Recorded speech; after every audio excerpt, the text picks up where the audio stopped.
이 시간 우리에게 주시는 하나님의 말씀은 두 곳입니다. 먼저 호세아 10장 12절입니다.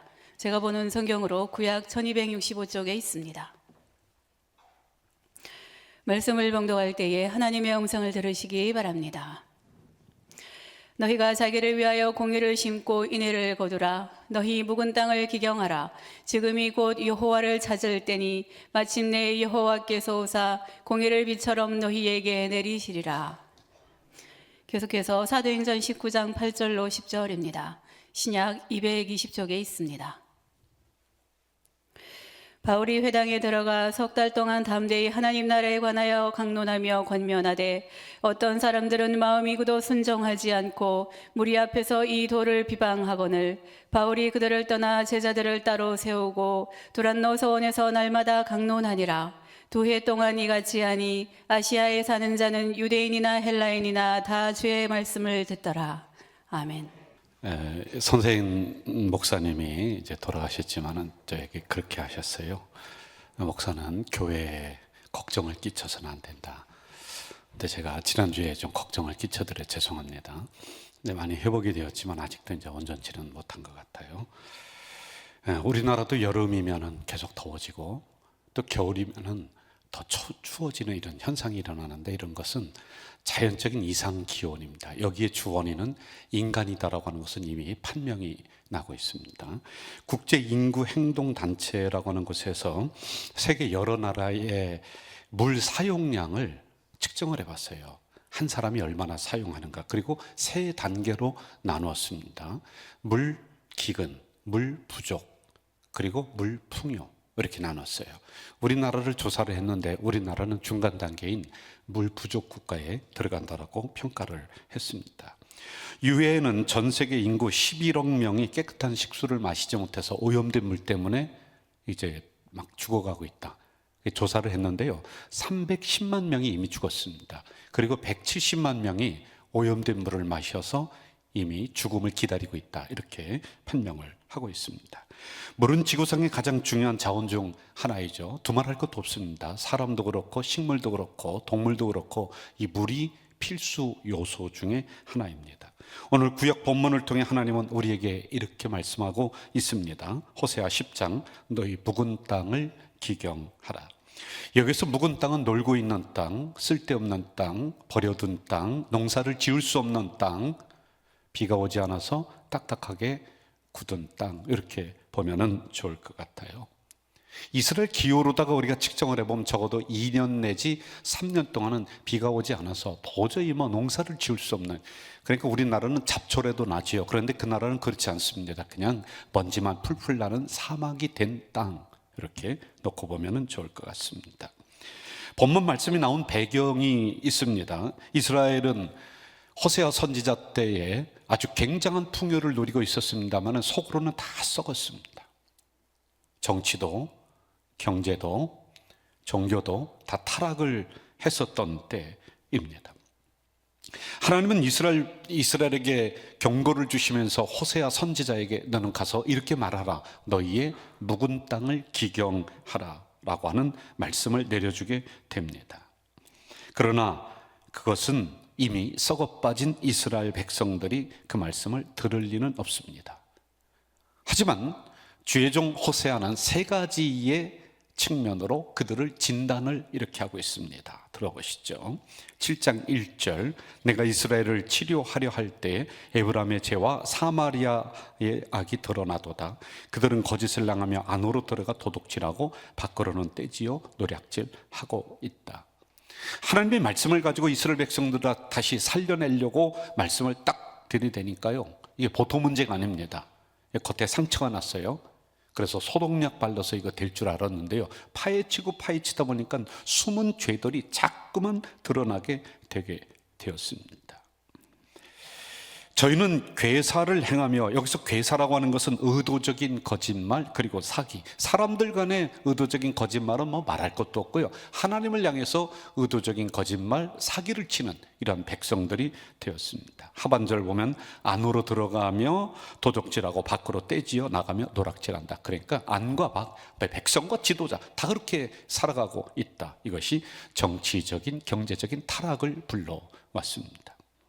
두 번째 이렇게 지적을 하고 있습니다. 9장 8절에 보면 에브라임은 나의 하나님과 함께한 파수꾼이며 선지자는 모든 길에 친 새 잡는 자의 그물과 같다. 여러분, 다 타락을 했어도요, 선지자 한 명만 깨어나서 당신들의 죄가 이것입니다라고 찌르면 돼요. 그리고 그들을 말씀으로 다시 갈아엎으면 된단 말이죠. 날선 말씀으로 그들의 심령을 내리치면 돼요. 그런데 여기 나오는 말씀분이 선지자도 똑같이 타락을 했다라고 하는 것입니다. 더 이상 하나님의 말씀으로 백성들을 경고하지 않습니다. 축복이나 빌어주는 무당과 같은 선지자가 되었다라고 하는 것입니다. 그러자 지금 이스라엘의 영적인 상황을 10장 3절에서는 이렇게 진단하고 있죠. 우리가 하나님을 더 이상 두려워하지 않는다. 종교적인 타락입니다. 세 번째, 왕이 없다. 이렇게 나와요. 여러분, 왕이라고 하는 것은 법도, 규범, 규칙을 의미합니다. 그러니까 자기들 멋대로 다 신앙생활하고 자기들 멋대로 거짓말하면서 그렇게 살아가는 백성들, 어떤 기준점도 없다.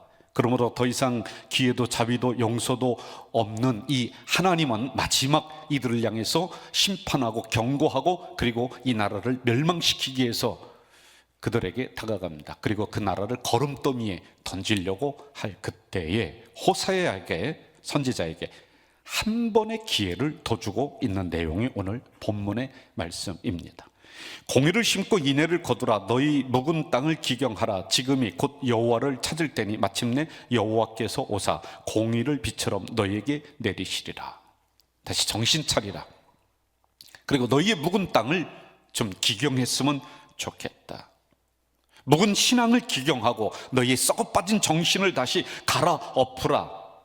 습관적인 신앙, 그 숨겨진 죄악을 다시 드러내고 가슴을 치면서 통탄하라라고 호세아 선지자는 경고하기에 이르고 있지요. 그러므로 지금 이스라엘은 비가 오지 않아서 그냥 사막이 된 이런 자연적인 현상을 이야기해 주는 것이 아니라 그들의 신앙의 가뭄이 왔다. 그들의 믿음이 지금 팍팍하다. 은혜의 단비가 없습니다.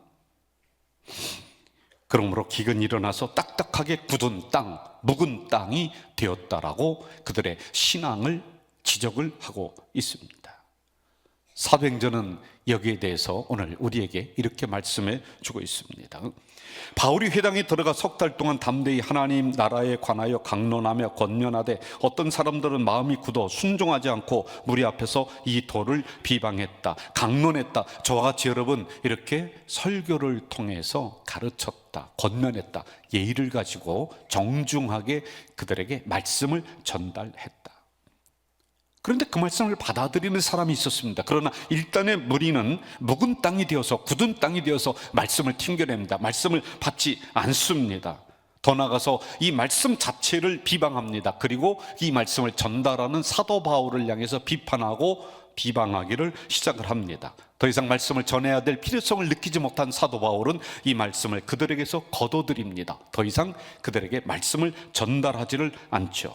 그리고 하나님의 말씀을 받아들이는 사람들을 따로 세웁니다. 두란노 세원에서 2년 동안 이들을 향해서 말씀의 쟁기를 붙잡고 계속 그들의 심령을 갈아엎는 것을 볼 수 있습니다. 그랬더니 그들이 주의 말씀을 들었다, 받아들였다라고 본문은 기록을 하고 있습니다. 언젠가 한번 제가 우리 성도님들에게 소개를 한 적이 있습니다만은 최근에 자료가 또 업그레이드해서 다시 나왔어요. 이런 내용이에요. 들어보셨을 거예요. 가나안 교인이 늘어나고 있다. 가나안을 거꾸로 하니까 안 나가. 그러니까 교회 믿으면서, 예수 믿으면서 교회를 안 나간다는 거예요. 그런데 이러한 성도들이 무려 지금은 189만 명. 교회가 없어서요? 아니죠. 마음에 흡족함이 없다는 거예요. 그들이 교회가 없어서, 설교가 없어서, 찬양이 없어서, 기도가 없어서 아니에요. 여러분, 넘쳐나고 있습니다. 넘쳐나는데 그 안에 빈곤을 느끼고 있다. 예수님이라는 소리가, 하나님이라는 소리가, 찬송 소리가 넘쳐나지만 그 안에 그 찬송으로, 그 예배로, 그 설교로 만족함을 주지 못한다. 그래서 점점 그들의 신앙은 가뭄이 왔습니다. 그들의 신앙은 굳은 땅이 되었고 묵은 땅이 되어가는 성도가 늘어나고 있다는 겁니다. 자, 그런데 저는 오늘 여러분에게 이렇게 제가 말씀을 가지고 도전을 드리고 싶습니다. 잘 들어주시죠. 오늘 여러분 교회는 나왔습니다. 이렇게 예배 드립니다. 제 설교를 듣고 있습니다. 그런데 여러분, 혹시 여러분은 묵은 땅이 된 것은 아닙니까? 굳은 땅이 된 것은 아니냐라고 하는 것입니다. 여전히 메말라 버린 가슴은 없느냐라고 하는 것입니다. 여전히 내 마음과 내 신앙은 은혜의 비가 언제 왔는지, 2년 전에 왔는지 3년 전에 왔는지 그냥 팍팍하게 굳어서 언제 묵은 땅이 되었는지조차도 기억하지 못한 이 상태가 아닌가를 제가 묻고 싶습니다. 저는 참 이 말이 무서울 때가 있습니다. 풍요 속의 빈곤, 군중 속의 고독. 생각하면 생각할수록 오늘 우리들의 상황과 정말 잘 맞아 떨어지는 것 같아요. 예배가 얼마나 풍성한지 몰라요. 풍요입니다. 찬양 대단합니다. 우리 찬양대 그리고 찬양팀 대교회 가면요, 찬양팀이 쫙 서서 악기라든지 무슨 찬양 소리라든지 가슴으로 둥둥 다가옵니다. 그냥 대단합니다. 그런데 우리는 왜 그러한 찬양 속에, 그러한 예배 속에 내 심령을 울리는 예배를 더 찾아다니는 걸까요? 곡조는 틀렸지만은 왜 우리는 그런 찬양을 더 그리워하는 걸까요? 풍요 속의 빈곤이에요, 여러분. 예배 드리는 사람들이 우리 교회만 해도 2023년 들어서서 점점 회복되고 많아지고 있습니다. 여러분, 3부 예배 끝나면 식당에서 서로 교제를 나눕니다. 그리고 2층에 가면은 서로 커피를 마시면서 서로 교제를 나누고 있습니다. 그런데 여러분, 군중 속의 고독인 것처럼 우리는 이러면 이럴수록 진실한 성도는 어디 있는가, 내 마음을 알아주는 성도는 어디 있는가를 우리는 또 찾아 헤매고 있는 거죠. 화려한 말솜씨, 유머 감각을 가지고 성도들을 울렸다 웃겼다 하는 설교가 얼마나 많은지 모릅니다. 그런데 여러분, 우리는 왜 말씀을 더 그리워하는 것일까요? 풍요 속의 빈곤입니다. 왜 기도하면 기도할수록 우리는 더 답답함을 느끼며 살아가야지만이 되는 것일까요? 이 문제를 해결하려고 수많은 사람들은 예배가 살아있는 교회가 어디인가를 찾습니다. 말씀이 살아있는 교회가 어디인가를 찾습니다. 그리고 기도 응답이 막 뚝뚝 떨어지는 교회가 어디인가를 찾아서 그들은 방황하며 그 교회를 갑니다. 그런데 여러분, 정작 그 교회에 갔는데도 거기서 이 문제는 해결을 받지 못합니다. 그러니 또 다른 교회, 또 다른 교회, 또 다른 교회, 교회를 쇼핑하면서 다니는 사람들이 수도 없이 많습니다. 여기서 제가 여러분에게 심각하게 한번 질문해 볼게요. 진짜 문제가 뭘까요? 진짜 문제가 예배 순서가 문제가 있을까요? 아니면 설교가 문제가 있을까요? 아니면 교회가 문제가 있을까요? 아니면 그 사람이 문제일까요? 오래전의 일이었습니다. 지금 그분은 우리 교회를 나오지 않는 여자 집사님이셨는데 한 1년 정도 이렇게 좀 다니다가 다른 교회로 이렇게 가셨던 것 같아요. 근데 저에게 상담을 요청을 했습니다. 그런데 이분을 제가 만나고 나면은 늘 불안해요. 안절부절 못하고 이 얘기했다 저 얘기했다가 그런 산만한 그 정서를 가진 집사님이셨습니다. 이분의 고민은 외모 컴플렉스. 근데 제가 볼 때는 아름다워요. 충분히 아름다워요. 충분히 예뻐요. 그런데 이분의 고민이 뭐냐면 지금까지 외모 컴플렉스 때문에 5번의 성형수술을 이쪽 저쪽 뜯어 고쳤다는 거예요. 그런데 지금 한 군데도 손을 대야 된다는 거예요.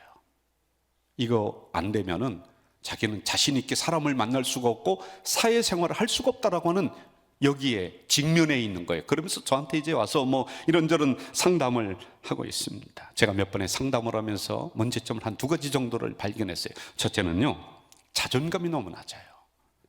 나 스스로 내 인생의 주인공이 되어서 누군가 의존하려고 하는 것이 아니라 그렇게 살아가야 되는데 이게 너무 낮으니까요, 성형이라고 하는 것에 의존하는 것입니다. 그래서 4번, 5번 가지고 될까요? 6번, 7번, 10번 가지고도 안 되는 거예요. 그런데 이것만 고치면은 자기는 자신 있게 살 수 있다. 여러분, 되지가 않습니다. 그리고 2번째는 다른 사람의 말에 너무 의존적인 거예요. 자기가 주체적으로 살아야 돼요. 그런데 그 사람 기분에 맞추면서 자기 기분도 거기에 놀아나고 있다는 것입니다. 그러다 보니 신앙생활에 문제가 일어났습니다. 늘 문제의 원인을 내가 아닌 외부에서 찾습니다. 내가 아닌 너에서 찾습니다. 내가 아닌 교회에서 찾는 거예요. 예배에서 찾습니다. 그리고는 마음에 맞지 않으니까 어떻게 돼요? 또 교회를 또 옮기고 또 옮기고 또 옮기고 그렇게 됐습니다. 성경 한 구절 볼까요? 잠언 4장 모든 지킬 만한 것 중에 더욱 내 마음을 지키라. 생명의 근원이 이에서 남이라. 자녀가 뜻하지 않게 교통사고 당해서 손을 절단당했어요. 우리 교회 권사님의 아들이요. 그분을 제가 만나고 신방을 하다 보면은 그분이 이런 얘기를 해요. 목사님, 손목이 아니라 감사해요. 다리가 아니라 너무 감사해요. 이 얘기를 합니다. 반대인 경우를 종종 만나게 됩니다. 제가 들어도 정말로 별거 아닙니다. 정말로 별거 아니에요. 그냥 살다 보면 보통 만날 수 있는 가벼운 문제들인데요, 자기 인생을 거기에 다 걸어버리는 거예요. 그리고 끝났다는 거예요. 그리고 불평해요. 불만이 나옵니다. 여러분, 같은 사명을 받았습니다. 여기 계신 우리 찬양대 어떤 분은 감사로 기쁨으로 이 찬양대를 봉사합니다. 똑같은 사명인데, 그런데 어떤 분은요, 가만 보면 늘 불평하는 거예요. 늘 비판하는 거예요. 늘 속에 기쁨이 없는 거예요. 같은 사건을 만나는데 누구는 이렇고 누구는 이래요. 그래서 제가 내린 결론이 있어요. 여러분 잘 들어주세요. 그 사람이 가지고 있는 마음의 문제예요. 그래서 솔로몬은 모든 지킬 만한 것 중에 물은 내 마음을 지키라. 왜? 여기서 생명의 근원이 난다는 거죠. 아무리 성형수술을 10번 해도요, 고쳐지지 않는 거예요. 외모가 문제가 아닙니다. 외형이 문제가 아닌 거예요. 마음이에요. 신앙의 태도예요. 무디 목사님에게 어느 청년이 이렇게 이야기를 했습니다. 목사님은 전국적으로 다니시면서 부흥회를 하고 또 안 가본 교회가 없으신데, 그러면서 자기의 고민을 얘기하는 거예요. 목사님, 그런데 저는 교회 때문에 너무 상처가 돼요. 옆에 있는 사람이 너무 상처를 줘요.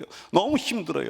교회를 정하기가 정말 어려워요. 그래서 목사님, 전국적으로 다니시면서 이런 교회가 있을 거 아니에요. 상처를 안 주고 사랑으로 말씀이 살아있고 예배가 살아있고 막 그런 교회 하나 있으면 소개해 주세요. 부탁을 했습니다. 그러자 무디 목사님 이렇게 얘기해요. 그런 교회는 세상에 존재하지 않습니다. 만약 있다 해도 당신이 그 교회를 들어가는 즉시 그 교회는 문제투성이 교회가 될 것입니다. 다시 말씀으로 들어가 봅시다.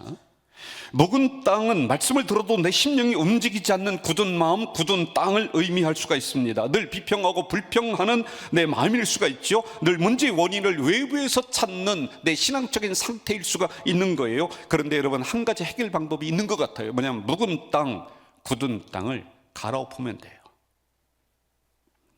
호세아 선지자는 하나님의 마지막 경고인 묵은 땅을 기경하라, 그 명령을 가지고 다시 말씀의 쟁기를 붙잡고 그 딱딱하게 굳어버린 이스라엘 백성들 향해 말씀을 계속 쟁기질을 하는 겁니다. 쟁기질을 계속해요. 그런데 여러분, 이스라엘 백성들은 듣지 않습니다. 어떻게 됐을까요? 1000년 이상을 수치의 역사를 그들은 거듭합니다. 사도 바울은 굳은 마음을 가진 이들에게 다시 말씀의 쟁기를 붙잡고 그들의 마음을 기경하기 시작을 합니다. 그들의 마음을 갈아엎는 거예요. 그런데 그들도 일부는 딱딱한 마음으로 안 듣기는 매 한 가지였던 것 같아요. 바울은 그들을 떠났다. 말씀이 떠난 거죠. 말씀을 전하지 않습니다. 그리고는 말씀에 반응하는 몇 사람이 있었습니다. 그들을 향해 말씀의 쟁기를 붙잡고 2년 동안 계속 갈아엎습니다. 계속 갈아엎습니다. 10절 한번 볼까요? 2해 동안 이같이 하니 아시아에 사는 자는 유대인이나 헬라인이나 다 주의 말씀을 듣더라. 2년 동안 꾸준하게 하는 거예요, 여러분.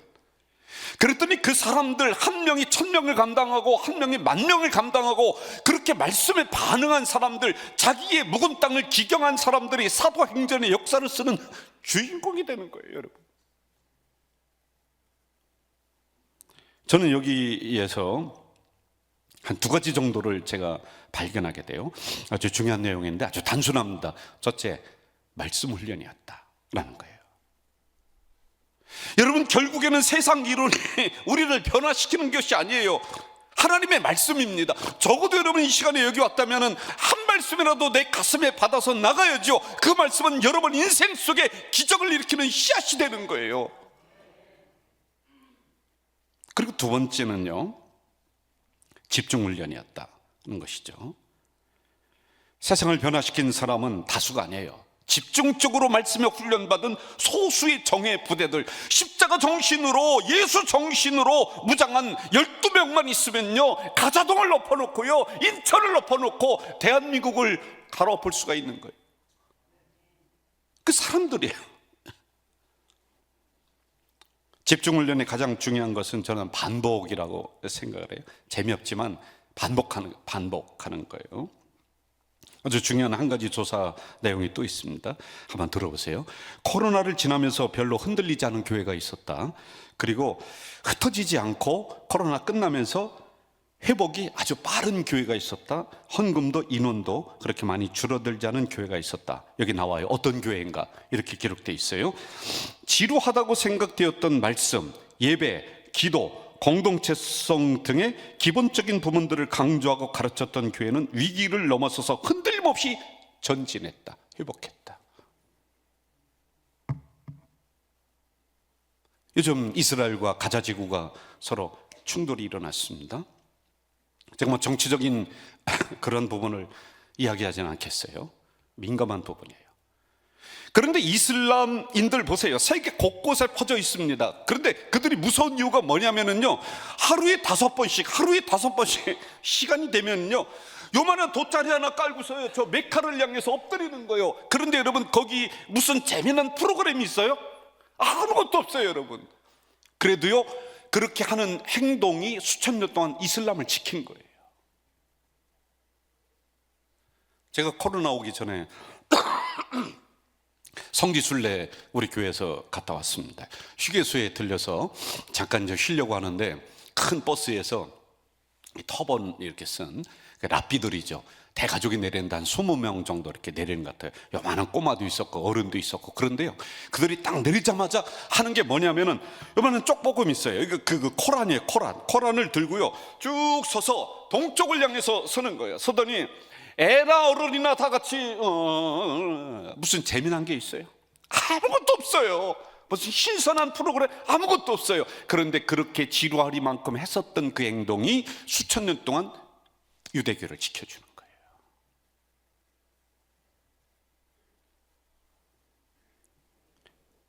우리 교회는 그동안 무슨 행사를 하든지 무슨 프로그램을 하든지 그게 우선되지 않았어요. 저는 항상 정말 수도 없이 얘기했습니다. 여러분, 예배에 목숨 걸어야 됩니다. 진짜로 이 시간에 은혜 받아야 됩니다. 진짜로 이 시간에 하나님의 영이 임재해야 됩니다. 저는 말씀의 쟁기를 계속 붙잡고 가겠습니다. 우리 다시 기도 중심으로, 말씀 중심으로, 영혼권 중심으로 이렇게 똘똘 뭉쳐 나가야 됩니다라고 정말 피를 토하면서 얘기했습니다. 교회는, 목사는 말씀의 쟁기를 놓아서는 안 되죠. 굳은 심령들, 묵은 땅을 가지고 온 심령들, 오늘 이 예배 시간에 있다면요, 나를 내어놓고 말씀에 반응하셔야 돼요. 그래서 제가 말씀의 쟁기를 붙잡고 이 땅을 갈아엎을 때 여러분들이 아멘 하면서 이 말씀 앞에 아멘으로 답을 하셔야 돼요. 이게 여러분 살아있는 예배죠.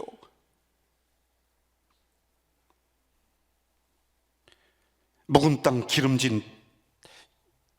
기름진 땅으로, 굳은 심령들을 말씀이 받아들이는 땅으로 바꾸기 위해서는요, 이 시간에 저만 앞에서 쇼하다가 끝나지 말고요, 여러분, 말씀 앞에 내가 반응해서 통회자복하는 일이 일어나야 되는 거예요.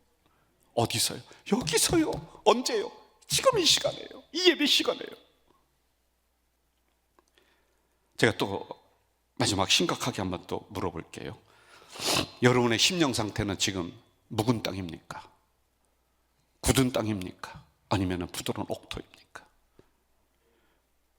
어떤 말씀을 해도 들려지지 않는 거부하는 땅입니까?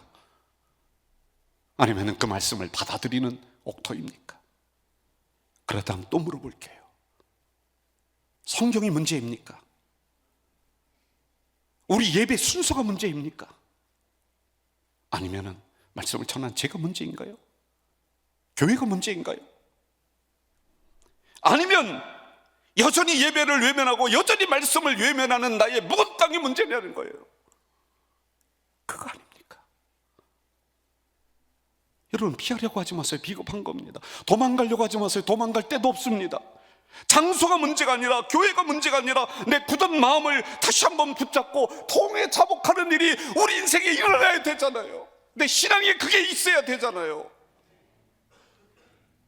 제가 여러분 25분 정도 이렇게 설교를 합니다. 다 기억 못 하실 거예요. 그건 당연한 거예요. 그런데 여러분 적어도 나가면서 한 말씀이라도 내 가슴 속에 남아야 되잖아요. 한 말씀이라도 붙잡고 가야 되잖아요. 그것이 한 주간을 이기게 한다니까요. 그것이 역사를 일으킨다니까요. 저는 전염병 시대를 지나면서 가장 크게 깨달은 부분들 있습니다. 이게 다른 걸로는 안 돼요. 보니까요, 본질을 다시 붙잡아야 된다고요. 그래서 다시 기도하자, 다시 말씀으로, 다시 예배로. 안 돼요. 다른 거 가지고 절대 안 돼요. 이 생각엔 지금도 저는 변함이 없습니다. 여러분, 저는요, 다시 말씀의 쟁기를 제가 붙잡고 묵묵히 갈아엎을게요. 여러분, 그렇게 갈게요. 여러분은요, 제발 내 신앙 상태를 보면서 이 말씀 앞에 반응해 주세요. 그래야지 옥토가 될 거 아니에요. 공의를 심고 인애를 거두라. 너희 묵은 땅을 기경하라. 지금 여호와를 찾을 때다. 마침내 여호와께서 오사 공의를 빛처럼, 은혜의 빛처럼 너에게 내리시리라. 여러분, 이 찬양을 우리가 같이 하면서 설교 결론으로 좀 삼고 싶은데요, 한번 같이 찬양할까요? 이 땅의 황마음을 보소서 한번 같이 하겠습니다.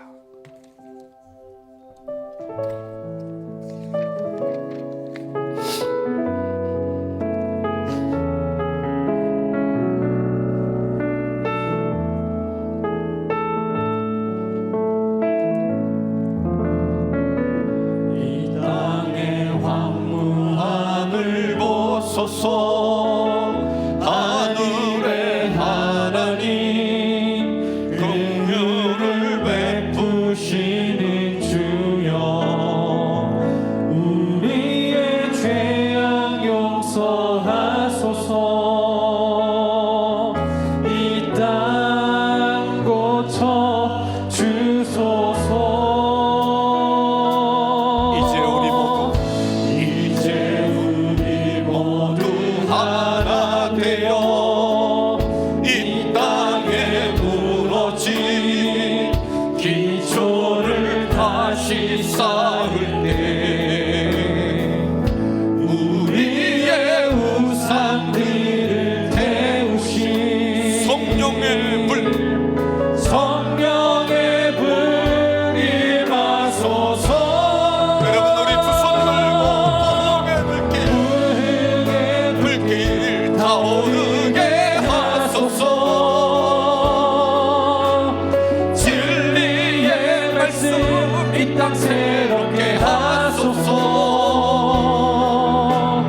은혜의 강물 흐르게 하소서. 성령의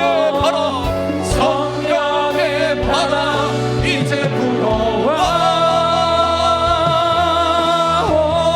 주의 영광 가득한 새날 주소서. 주님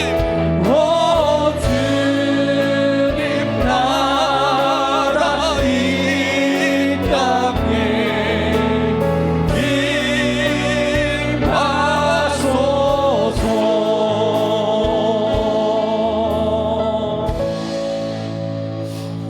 우리가 꿈꾸는 교회는 어떤 교회일까? 성경을 펼쳐들었습니다.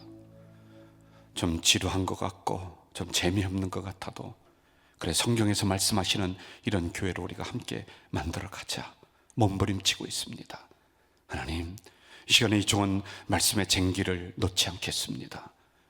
우리 성도들은 나에게 묵은 땅, 굳은 땅이 있으면은 이 말씀 앞에 나를 갈아엎을 수 있도록, 반응할 수 있도록 인도해 주시옵소서. 그래서 우리 성도들의 마음이, 이들의 가정이 옥토가 될 수 있도록 인도해 주시옵소서. 여기냐 저기냐 장수의 문제가 아니라 내 신앙이, 내 마음이 문제임을 분명히 알고 주님 앞에 다시 한번 메어 달리는 우리 공동체가 될 수 있도록 도와 주시옵소서. 예수님의 이름으로 기도하옵나이다. 아멘.